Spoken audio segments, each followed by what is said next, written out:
Assalamualaikum warahmatullahi wabarakatuh. Jumpa lagi di kandang Jaya Farm. Ye, di sini kita dapat pertanyaan dari adik kita yang sekarang masih duduk di bangku Universitas Islam Negeri Lampung, dan ada 3 pertanyaan yang akan kita jawab, dan kita akan berusaha sedikit menguraikan supaya lebih detail. Ye, yang pertama,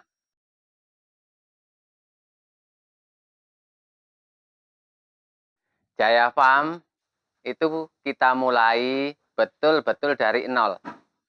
Dulu kita memutuskan untuk masuk ke dunia peternakan itu dalam kondisi ekonomi kami sedang tidak baik-baik saja. Makanya kami tidak punya pilihan lain usaha yang bisa kita jalankan dengan modal yang relatif sedikit.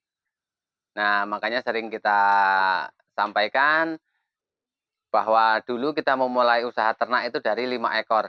Bahkan kita beli 5 ekor itu bukan kondisi kambing yang fit, tapi kambing-kambing yang apkir kalau menurut kami. Nah, kambing apkir adalah kambing betina yang memang kurang layak, kurang memenuhi syarat kalau untuk dibikin calon indukan. Yang jelas kakinya kecil, badannya pendek, genetiknya kurang bagus, postur tubuhnya juga kurang bagus. Nah, makanya kami bisa dapatkan dengan harga yang sangat-sangat murah. Modal pertama yang kami investasikan untuk beli ternak di kala itu 1.800.000. Itu kita sudah dapat 6 ekor cempe yang baru saja lepas sapi. Setelah di kandang 2 hari, ada 1 cempe yang mati. Makanya setar Jaya Farm itu kita mulai dari 5 ekor. Nah, dari mulai 5 ekor itu, kita betul-betul menjalankan usaha ternak ini dengan cara tradisional sekali. Ngarit hari ini untuk pakan hari ini. Karena memang keterbatasan pengalaman, keterbatasan pengetahuan, jadi kita masih ngalir aja seperti peternak pada umumnya. Nah, dari 5 ekor itu betul-betul kami buat sekolah. Kami pelajari tentang pola pakannya, tentang kesehatannya, dan juga kami cari usaha-usaha turunan dari usaha ternak kami. Tetapi pada kala itu kita juga sangat-sangat yakin bahwa suatu saat usaha peternakan ini akan berkembang. Tentu saja karena kita memang masih awam dan semuanya serba tradisional, makanya usaha ternak kami itu tidak berjalan lancar seperti yang kita harapkan. Dan juga masih banyak kendala-kendala lain yang kami hadapi.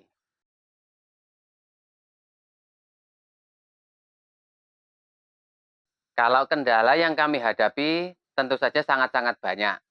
Karena kita memang betul-betul pemula yang minim pengetahuan dan juga masih betul-betul tradisional. Yang pertama, pertumbuhannya tidak bisa signifikan dan sering sekali kita mendapatkan ternak-ternak kita itu sakit. Saat pergantian cuaca, ini pasti ternak-ternak kami mengalami sakit. Karena pakan yang kita berikan itu pakan segar, kadang ngarit. Saat ini kita berikan saat ini juga. Makanya kendala yang paling sering kita dapatkan adalah kambingnya kembung. Kalau bahasa kami masuk angin. Nah, karena sakit itu, ternak-ternak kami juga banyak mengalami kematian. Nah, kendala yang kedua, karena pakan yang kami gunakan itu pakan segar, dan pada saat kita ngarit, itu justru kita ngaritnya nyari waktu di saat pagi hari. Saat cuaca belum terlalu panas, itu kita ngarit. Saat embun itu belum turun. Jadi kendalanya, ternak kami itu banyak cacingan. Kendala yang berikutnya, kita beternak itu masih kita campurkan dengan ayam. Sehingga ternak-ternak kami itu mudah sekali untuk terjangkit kutu, terjangkit gurem, hingga akhirnya itu sangat-sangat merugikan ternak-ternak kami. Dan kendala berikutnya, di saat kita mau memasarkan hasilnya. Karena kita betul-betul secara offline, jadi kita menjual itu hanya di Belantik sekitar. Dan kebetulan di Jaya Farm ini, dulu pada saat kami memulai usaha ternak, ini masih jarang sekali peternaknya. Sehingga bakul-bakul atau belantik di sekitar ini masih langka sekali. Jadi kita tidak punya perbandingan harga kalau kita mau menjual hasil dari ternak-ternak kita. Makanya mau di harga mahal, mau di harga murah, kita tetap jual karena memang tidak ada pilihan lain.